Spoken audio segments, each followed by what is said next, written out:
Then last but not least, the part that everybody loves, right? The negotiation phase. So if you've retained me to be your power of attorney or any other tax professional and we go into negotiation, we are still in a partnership with you, okay? We're your mouthpiece. You don't have to speak with the IRS directly, but in order for me to go in on your behalf, I have to understand what's going on, which means I need your financial information. If you have a mortgage, I need a copy of that. I need to know how much is owed on that. I need to know how much you're paying in your car insurance. Okay, so if your tax professional is asking you for this information, make sure that you get it back to them in a timely manner.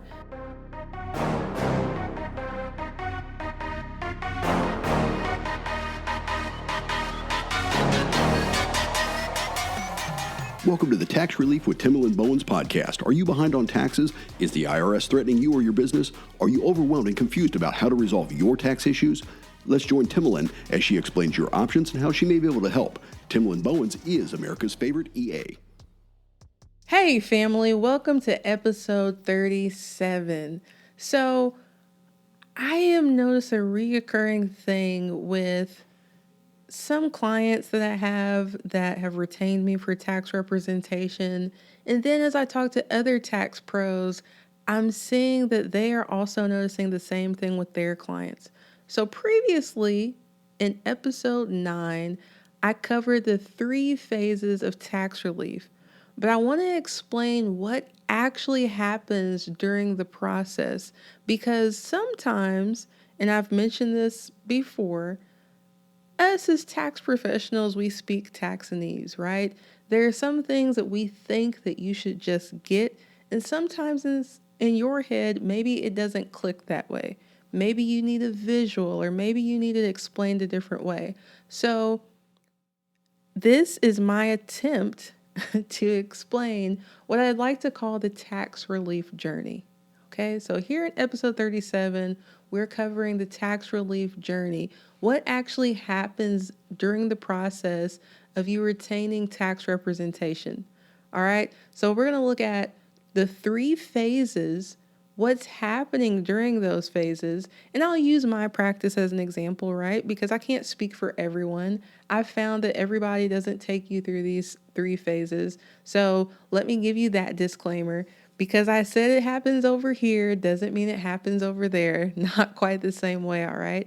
So we're going to look at the onboarding process, the investigation phase, compliance, and negotiation. And I'll let you know because tax representation is where I step in on your behalf, but we're still working together. It's a partnership. So I'm going to let you know the parts where I need you because I don't want you to go ghost on me and then we get stuck and we don't actually get to get these back taxes behind you. All right. So let's get right into it with the onboarding.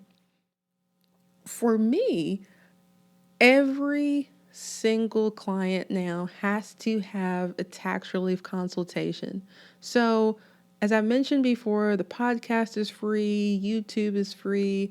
Right now, part of the blog is free.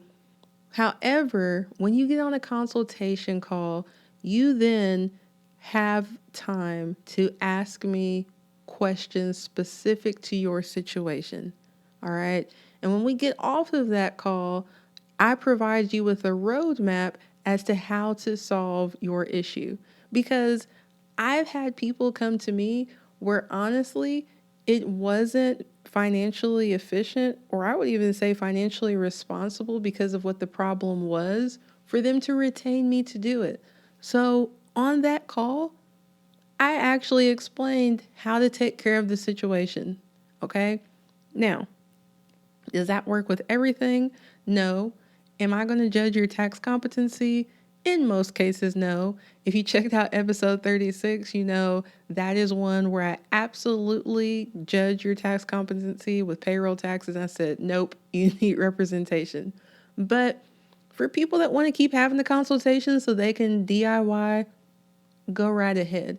But should they decide to retain me within 14 days, the amount that they pay for the consultation is credited towards retaining me. So During onboarding, we have to have 4 things before I can even start the process. I would assume this part is the same with other people as well. Number one, we need an engagement letter.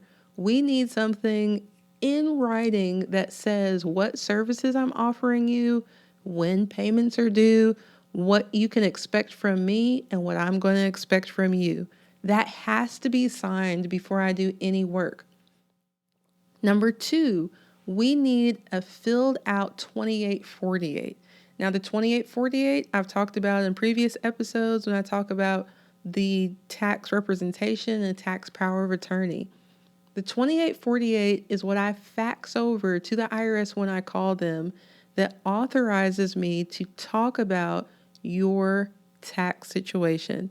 It allows me to get your tax transcripts so I can see what's missing, so I can see the penalties that have been assessed and the interest as well. The 2848 has to be signed before we can move forward. Otherwise, I can't even talk to the IRS. Okay? Within my firm, I use softwares to make things a little bit more efficient. So I use software to pull your transcript and also to help me do calculations and analyze things. While some things are still done by hand and I still have to be smarter than the software is used. So I send what's called a 7216. This form is giving me your consent to use this third party, okay? Because without your permission, I can't have your information in this software, all right? And if I'm to share the information with anybody else, this also has to be noted on the 7216 and signed so I have your consent. So far we have the engagement letter has to be signed because that's our contract. The 2848 has to be filled out and signed because that's what's going to actually let the IRS speak with me. Send me your love letters after a while. Okay? Number 3 was the 7216, giving me your consent to discuss the case, to use the third-party software to analyze the case. And then last but not least, and sometimes it's first, I have to have the payment, okay?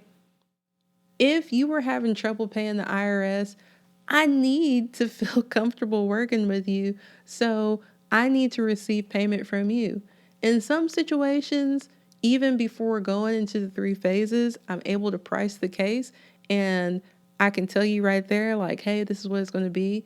But for me in my firm, what I do is I typically do the pricing for each phase, right? So at minimum, the investigation phase has to be paid before we go any further. So those are the 4 things I need for onboarding. Engagement letter, because you know what to expect. I know what to expect from you. You know what I expect from you and when. The 2848, because without it, I can't talk to the IRS. I can't be your substitute. The 7216 allows me to get the work done, and then the payment secures my services for you. Now, the 3 phases, again, if you want more detail, you can go back to episode 9, where I talk about the 3 phases of tax relief, but they're the investigation phase. And for me, I do have a different price point if you owe under $100,000 or if you owe $100,000 or more.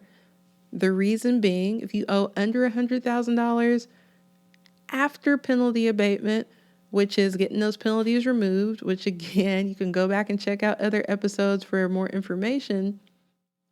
I may be able to get you to a point where I don't have to turn in your financial information.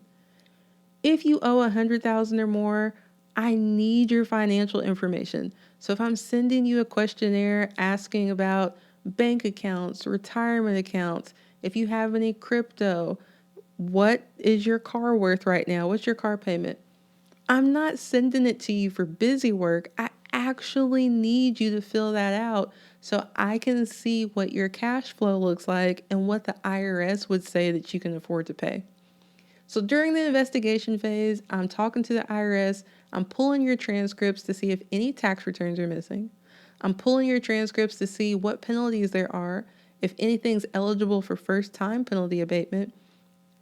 And then also so I can come back to you and say, hey, What happened during these years where you had these penalties to see if we can get those abated for any other reason, which would be reasonable cause. After that, I'm going to have a case update with you because for some folks, I've had the investigation phase done and they say, okay, I think I can take it from here. Cool beans. Because remember, I've already been paid. You've taken care of that. Best wishes to you. For other people, we need to figure out if they have returns missing, we need to get those filed so we can begin to negotiate. So that's where I would price how much the compliance part is going to be. If we move towards that, it is going to be a partnership. You can't disappear, then call me in a week and say, hey, how are things going? I need your information so I can get those tax returns filed. If we have multiple years to file, you're not going to have any updates within 2 weeks, right? Because the returns have to be prepared. The IRS has to process them. Then we have to figure out what the tax is going to be, which is going to change your tax debt number. And then they are going to assess you additional penalties. Once the returns are prepared, we're going to have a case update so you can review them so we can get those signed and filed. When I say signed, if we can e-file them, it's your typical 8879. If it's too late to e-file, then I still need you to sign them, but chances are I may be able to fax it over. All right, so the whole compliance piece needs to be done so we can get your updated balance. All right. Then last but not least, the part that everybody loves, right? The negotiation phase. So if you've retained me to be your power of attorney or any other tax professional and we go into negotiation, we are still in a partnership with you. Okay. We're your mouthpiece. You don't have to speak with the IRS directly, but in order for me to go in on your behalf, I have to understand what's going on, which means I need your financial information. If you have a mortgage, I need a copy of that. I need to know how much is owed on that. I need to know how much you're paying in your car insurance. All of this information, while I love you all, I don't necessarily want to know if I don't need it. Okay, so if your tax professional is asking you for this information, make sure that you get it back to them in a timely manner. This is on my engagement letter. When I ask for something, there are expectations as to when I need it done. Now, I've had people say, you don't really need all this information. If you were one of those people that say, hey, I don't really think you need my bank account numbers, I don't really feel that you need to know what's in my IRA, I encourage you to Google Form 433F and take a look at it.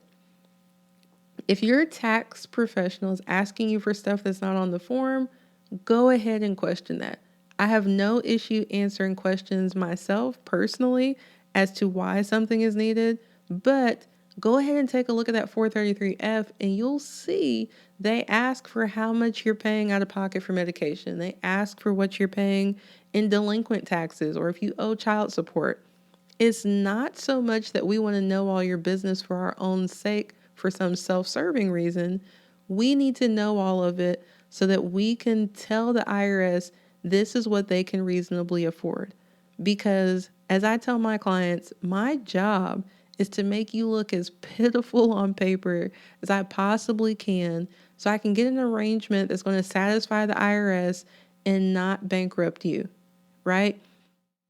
So once those financials are done, we see if you qualify for a CNC, which is a currently not collectible, and that's a temporary hold on your account. I covered that in episode 18 here on the podcast.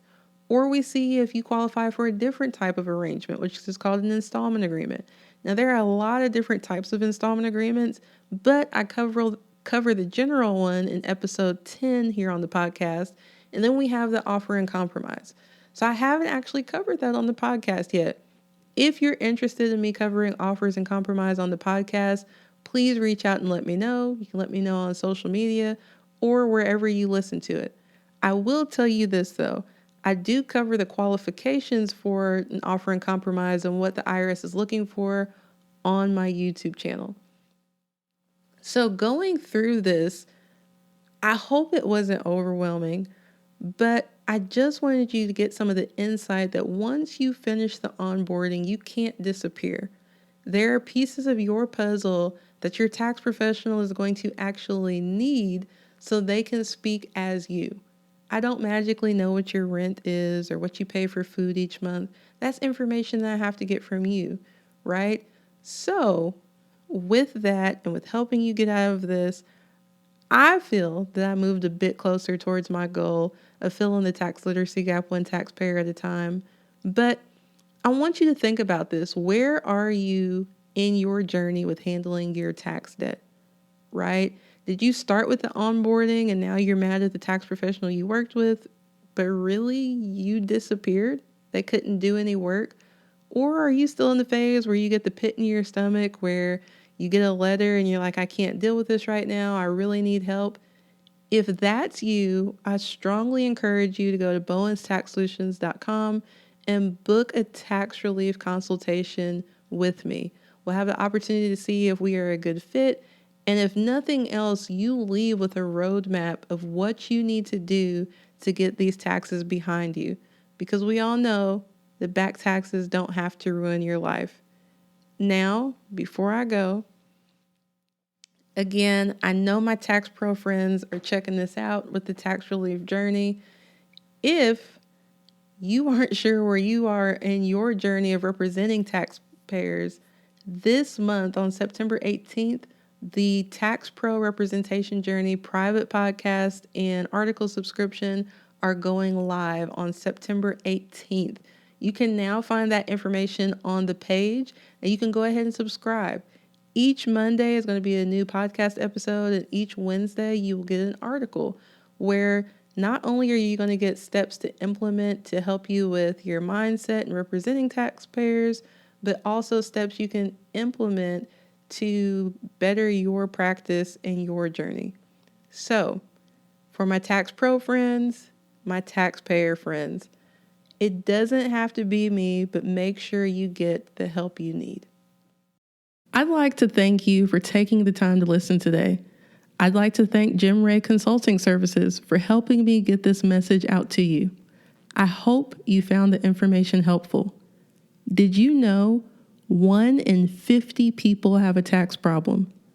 Please share this episode with your friends and family because you never know who may need help.